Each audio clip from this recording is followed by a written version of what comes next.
Hi everyone, welcome back to the Hidden Motives crime series. Today we're looking at another deeply saddening case. It's just after midnight in Strongsville, Ohio.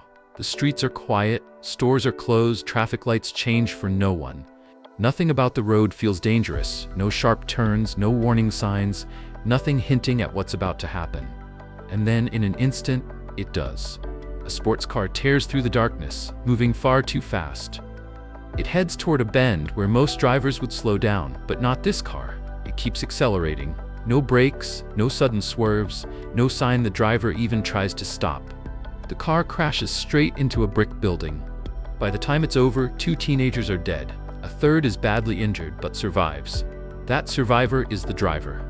Her name is Mackenzie Shirilla. At first it looks like a tragic accident. Too much speed, a young driver, a split-second mistake. But investigators notice things that don't add up. No skid marks, no evidence of panic. And surveillance video shows the car traveling nearly 3 times the speed limit, still speeding up, just moments before impact. The 2 who died weren't strangers. One was her boyfriend, Dominic Russo. The other his close friend, Davion Flanagan. Now the question isn't just what happened, it's why. What would make a 17-year-old drive nearly 100 miles per hour on a quiet residential street? Was it a tragic mistake or something else, something intentional? This case would go on to divide public opinion, challenge a courtroom, and leave 2 families grieving while changing a teenage life forever. This is the true crime story of Mackenzie Shirilla. Before the headlines, before the courtroom, before the crash became evidence, there was just a teenage relationship. Intense, emotional, and slowly unraveling. Mackenzie grew up in a comfortable Cleveland suburb. On the surface, her life seemed normal. Supportive family, local school, freedoms most teens didn't have. Independence, resources, opportunity. But those who knew her better described a different side. Mackenzie was deeply emotional, sensitive to rejection, and fiercely attached to the people she cared about, especially Dominic Russo. Dominic was also 17. Friends called him laid-back, loyal, someone who tried to keep the peace even when things got tense. Together, he and Mackenzie had a relationship many teens would recognize. Highs that felt electric, lows that cut deep, and a bond that seemed all-consuming. They broke up and got back together more than once. Arguments flared, apologies followed. From the outside, it might have seemed messy, but not unusual. To Mackenzie, it was everything. Over time, people noticed a change. Dominic started pulling away. He spent more time with friends and leaned on his support system, especially Davion Flanagan, his close friend. Davion, 19, was protective of Dominic, a steady presence in his life. He wasn't part of the drama, but he was there when Dominic needed space. To Mackenzie, that space didn't feel like space. It felt like loss. In the days before August 31st, tensions were high. Messages between Mackenzie and Dominic showed frustration, fear, and raw emotions. She worried about being left behind, life without him. Prosecutors would later say these messages showed growing desperation. The defense called them emotional, but normal teenage heartbreak. Either way, everyone agreed the relationship was near breaking point. Earlier that day, tensions flared further. Mackenzie reportedly argued with Dominic's mother, leaving emotions raw. By evening, Dominic left with Davion, a small, everyday choice that would become central to what happened later. Later that night, Mackenzie, Dominic, and Davion were together again. No one knows exactly what was said in the car. There were no recordings, no witnesses, just 3 people, and only one would survive. What is known, Mackenzie was driving her Toyota GR Supra, a high-powered sports car built for speed. The roads they were on were ordinary residential streets, familiar territory, not highways, not racetracks. Nearby business cameras quietly captured the car as it passed. Traffic was light. Conditions were normal. Nothing called for speed. And yet the car kept accelerating. Investigators would later map the route almost second by second, checking camera timestamps, steering inputs, engine data, everything they could to understand what happened. They pinpointed the exact moment where most drivers would have eased off the gas. That moment came and passed. Instead of braking, the accelerator stayed pressed. Instead of swerving or correcting, the car stayed on course. And just ahead, at the end of the road, was a solid brick building. By the time the car reached it, there was no turning back. When first responders arrived, 2 teenagers were already gone. By sunrise, the crash wasn't just a wreck. It was the start of an investigation that would force authorities to confront a heavier question than the one about speed or brakes. Was this a tragic accident or something far more deliberate? Because as the pieces came together, one detail became impossible to ignore. This didn't look like an accident. When emergency crews got to the scene, it was chaotic and surreal at the same time. The front of the brick building had been ripped open. Debris was scattered across the street. The Toyota Supra was crushed against the wall, barely recognizable, mangled in a way that suggested extreme speed. Inside the car were 3 teenagers. 2, Dominic Russo and Davion Flanagan, were pronounced dead at the scene. The third, Mackenzie Shirilla, the driver, was alive. She was pulled from the wreckage and rushed to the hospital with serious injuries. At that moment, there was no criminal investigation, no suspicion. Just the gut reaction. A young driver, too much speed, a tragic accident. But even in those first minutes, experienced responders noticed something odd. High-speed crashes almost always leave telltale signs: skid marks from sudden braking, evidence of swerving, damage patterns showing a driver tried to avoid the impact. Here, none of that existed. The road leading up to the crash was clean, no tire marks, no debris trail, nothing to suggest panic or a last-second attempt to steer away. The car had traveled straight, directly into the building. That detail stuck with investigators. As police secured the scene and documented the damage, attention turned to nearby businesses. Multiple security cameras had captured the moments leading up to the crash. Those recordings would become central to the investigation. Detectives reviewed them frame by frame, measuring distances, calculating speed. What they found was alarming. The car wasn't drifting. It wasn't fishtailing. It wasn't slowing down. It was accelerating. By the time it hit the building, the car's speed was estimated at nearly 100 miles per hour, on a road where most drivers never exceed 40. And still, no brake lights. At the hospital, Mackenzie was conscious and able to speak. Her statements were vague and inconsistent, confused, emotional, in pain. That alone wasn't unusual given her injuries. But when detectives compared her story to the evidence, gaps started to appear. Her account didn't match what the cameras showed. It was in that moment the case quietly shifted, from what looked like an accident to something else entirely. While investigators reviewed footage and crash data, 2 families were living through the worst night of their lives. Dominic Russo's parents were told their son was gone, a teenager who had left home that evening and never returned. Davion Flanagan's family received the same devastating news. A 19-year-old friend taken in an instant. Grief came first, but questions were on the way. Detectives began pulling phone records, text messages, and social media activity to understand the relationships involved, especially between Mackenzie and Dominic. The messages painted a picture of tension, emotional ups and downs, fear of being abandoned, arguments left unresolved. This wasn't proof of a crime, just context.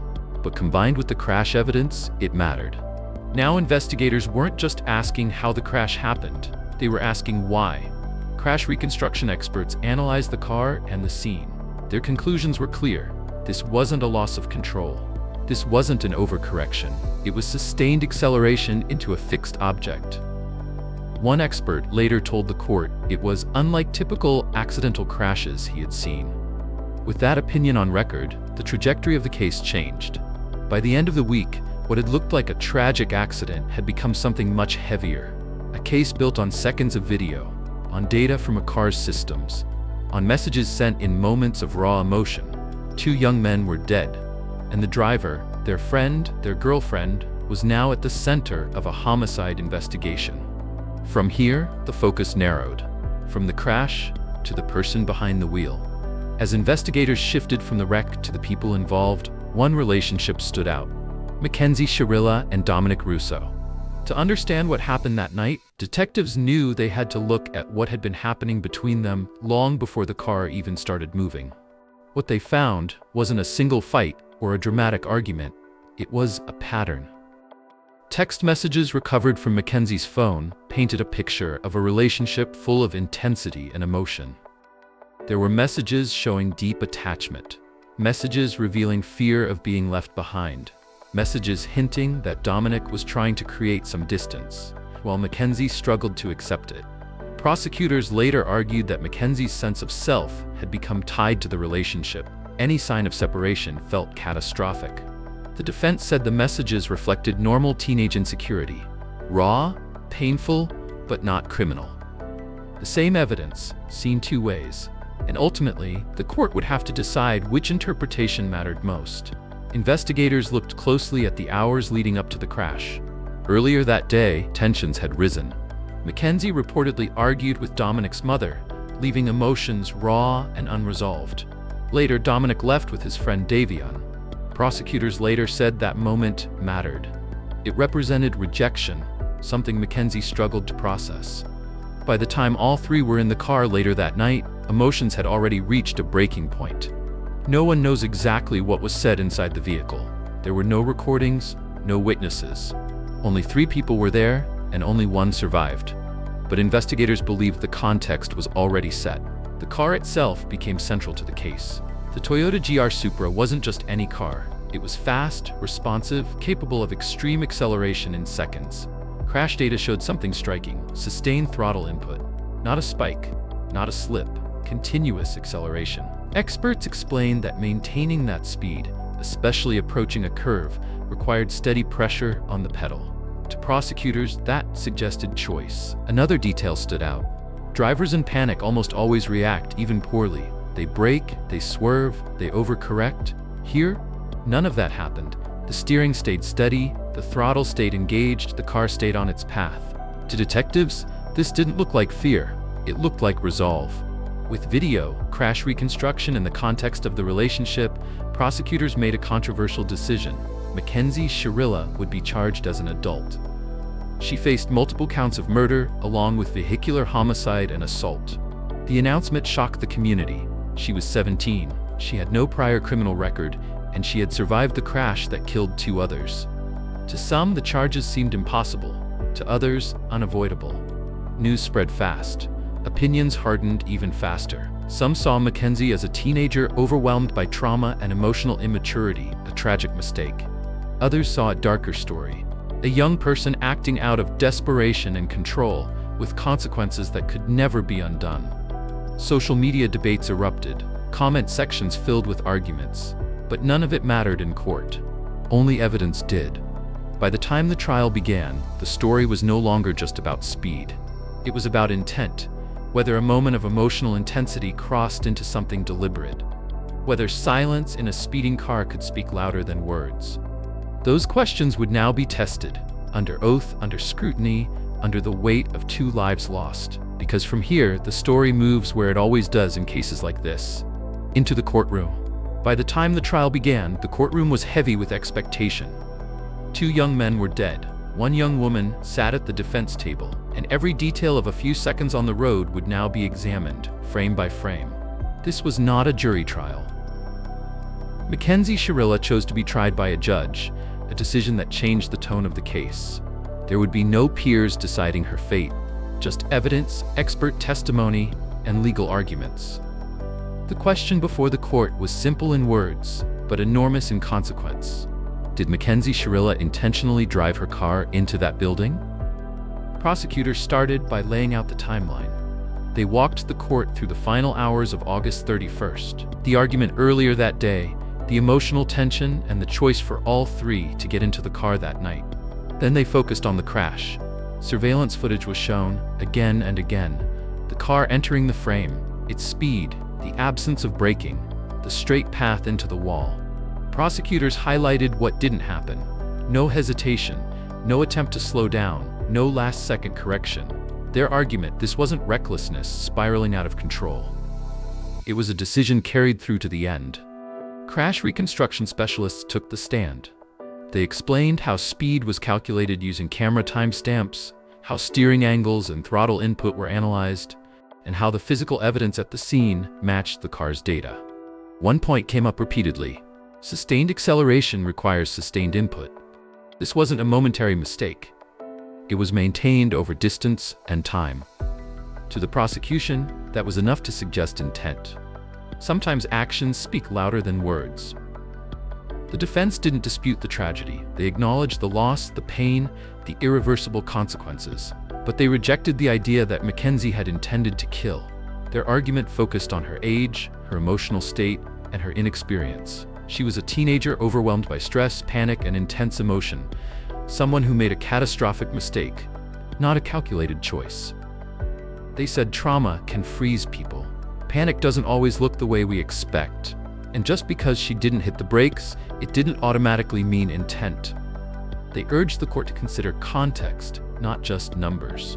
Prosecutors introduced messages exchanged between Mackenzie and Dominic. They highlighted expressions of distress, fear of abandonment, emotional volatility. To them, these messages showed growing instability that culminated in the crash. The defense argued differently. These were private, emotional conversations between teenagers. Intense, yes, but typical. The court was left with a difficult question. Where does teenage emotional immaturity end and criminal intent begin? Mackenzie Shirilla did not testify. The court never heard her explain in her own words what she was thinking in those final moments. There would be no direct answer to the most important question. Only inference. Only evidence. Only interpretation. When the verdict was delivered, the courtroom fell silent. The judge found Mackenzie Shirilla guilty on all counts. The ruling was clear. The crash was intentional, not accidental, not reckless, but deliberate. For the families of Dominic Russo and Davion Flanagan, it confirmed what they had long believed. For the defense, it was devastating. For Mackenzie, it marked the end of one life and the start of another. The trial was over, but the story wasn't. Guilt doesn't erase questions. Verdicts don't bring closure. The next chapter would focus on punishment, how it should reflect intent, age, and consequence. Could mercy even exist in a case defined by finality? The sentencing phase wasn't about proving what happened. That had already been decided. Now the court faced a far heavier question. How do you measure accountability when the person responsible is still a teenager and the consequences are permanent? Mackenzie Shirilla returned to court, not as a defendant fighting her innocence, but as someone convicted of murder. The focus shifted from facts to impact. The prosecution emphasized what had been lost: two young men whose futures would never unfold. Families forever altered by a single moment. They argued the sentence needed to reflect punishment, protection, and the seriousness of intent. The defense asked the court to consider Mackenzie's age, her immaturity, and the fact that she would carry the weight of that night for the rest of her life. They asked for mercy, not denial, not dismissal, but recognition that a teenager's judgment is still developing, and that accountability doesn't have to erase the possibility of rehabilitation. Victim impact statements brought the case out of legal language and back into human reality.